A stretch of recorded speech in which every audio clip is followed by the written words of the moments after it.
નવી કવર તો બની ગઈ અને એમાં ઈ લાઇબ્રેરી માટે અલગ અલગ જગ્યાઓ પણ ફાળવવામાં આવેલી હતી. બોડેલી બાર એસોસિએશનના પ્રેસિડેન્ટ લલિતભાઈ અને તેમની આખી ટીમ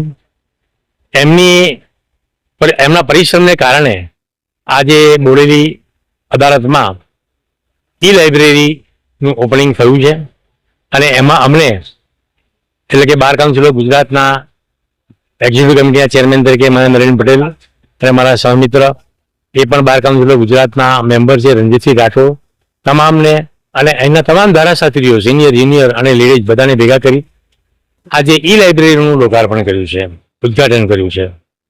આજના પ્રસંગો એટલું જ કહીશ કે આ ઈ લાઇબ્રેરી એટલે એવી અદ્યતન છે કે તમને અહીંયા બેઠા બેઠા સુપ્રીમ કોર્ટના જજમેન્ટો મળે. નામદાર ગુજરાત અદાલતો જે છે અલગ અલગ ત્યાં શું થઈ રહ્યું છે, કેવા ચુકાદા આવી રહ્યા છે એ પણ જુનિયર વકીલોને અને સિનિયર વકીલોને પ્રાપ્ત થઈ શકે તેમ છે. આનો ભરપૂર ઉપયોગ વકીલ મિત્રો કરે અને પોતાની કારકિર્દી કરે અને આગળ આવે એવી ભગવાનને આજના સમયમાં પ્રાર્થના. નરેન પટેલ,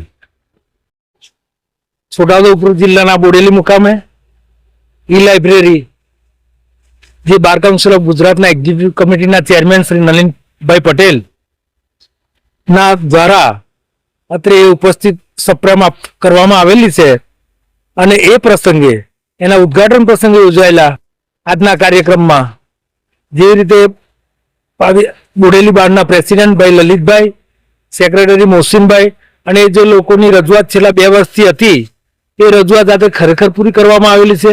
અને ઈ લાઇબ્રેરી એવું સમજો કે જે ન્યાય આપને દ્વાર જે નામદાર સુપ્રીમ કોર્ટ અને નામદાર હાઈકોર્ટોનું જે આ વલણ છે એ પરિપાર્થ કરે છે અને પૂરું કરે છે.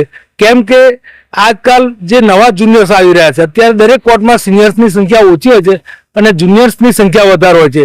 ત્યારે આ એક એવું ભાથું છે જેના થકી તમે નામદાર ગુજરાત હાઈકોર્ટના ચુકાદાઓ, નામદાર સુપ્રીમ કોર્ટના ચુકાદાઓ અને તમામનું અધ્યયન કરીને તમે લોઅર કોર્ટ્સમાં, જિલ્લા અદાલતોમાં, તાલુકાની અદાલતોમાં તમે ખૂબ જ સારી રીતે વિવરણ સાથે તમે એની દલીલો પણ કરી શકો અને તમારા વકીલાતના વ્યવસાયમાં આગળ વધી શકો. આજના એક બિલકુલ ટૂંકા ગાળાના અને ચાલુ કોર્ટના દિવસે જે કાર્યક્રમ યોજ્યો બોડેલી બાર એસોસિએશન પ્રમુખશ્રીએ, એમાં તમામ બોડેલી બાર એસોસિએશનના તમામ જુનિયર અને સિનિયર ધારાશાસ્ત્રીઓ ખૂબ જ મોટી સંખ્યામાં ઉપસ્થિત રહ્યા અને આ કાર્ય ખરેખર આજનું જે ખૂબ જ છે બોડેલી બાર એસોસિએશનનું ખૂબ જ સરાહનીય છે, અભિનંદનને પાત્ર છે.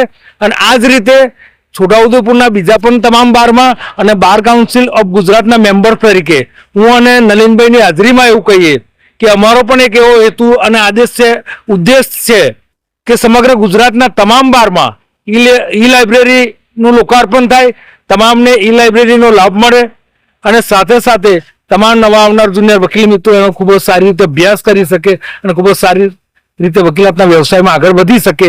એ જ અભ્યર્થના, એ જ પ્રાર્થના સહ જય Hind. Ranjitsinh Rathod, member bar council of Gujarat.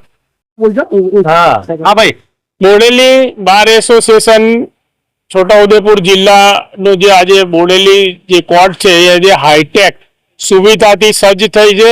આજે અમારા બાર કાઉન્સિલ ઓફ ગુજરાતના જે એક્ઝિક્યુટિવ કમિટીના ચેરમેન શ્રી નલિનભાઈ પટેલ સાહેબ ના વરદ હસ્તે ઈ લાઇબ્રેરીનું લોકાર્પણ કરવામાં આવ્યું છે. લગભગ 2,75,000 રૂપિયાના ખર્ચે એમણે આ જે ઈ લાઇબ્રેરી છે એ બોડેલી કોર્ટની અંદર બાર એસોસિએશનને એમણે વકીલો હાઈટેક સુવિધાથી સજ્જ થાય એના માટે અમને આપી છે.